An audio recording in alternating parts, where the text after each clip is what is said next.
Hello guys, good morning. Ayan, nandito tayo sa tanim naming ikmo. Ayan guys, ang ikmo guys, dahon lang ang aming kinukuha dito. Ngayon, mag-harvest kami ng dahon. Ganito guys, ang pag-harvest ng dahon. Ayan, ang dahon ng ikmo.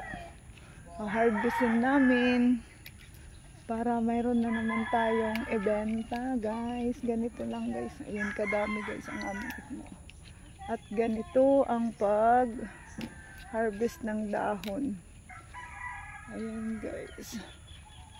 Medyo mataas na kasi guys yung aming ikmo. Kaya, ayan. Ganito ang pagkuha ng aming ikmo. Ito na guys yung aming mga nakuha. Medyo marami-rami na din ang aming na-harvest ngayon na ikmo. Ngayon, kailangan linisan natin ito. Tatanggalin yung mga ganito na guys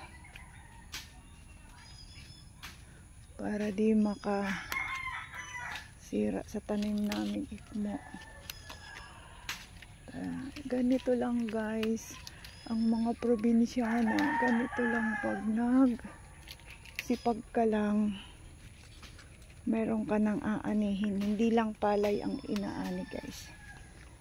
O diba ganito.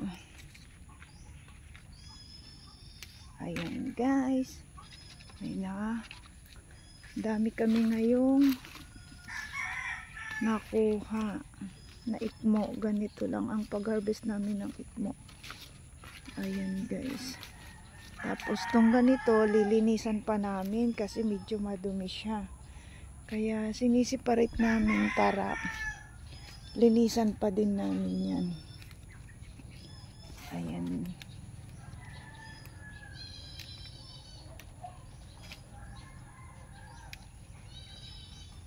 kailangan mag-harvest ng mag-harvest ngayon kasi araw ng harvest. Ang ikmo kasi kinukuhanan lang namin ng dahon isang beses sa isang linggo, kaya ganito siya karami. Kaya lang medyo madumi yung dahon ng ikmo namin, kaya maghuhugas kami ng ikmo. Maraming benefits ang dahon ng ikmo guys. Pwede mo itong ipanggamot sa may ubo. Pwede itong panggamot sa masakit ang ngipin. Itatapal mo lang sa pisngi mo. Gagaling na yung sakit ng ngipin mo. Ayan, hanggang dito na lang guys ang aking vlog ngayong umaga. Thank you for watching. Bye bye.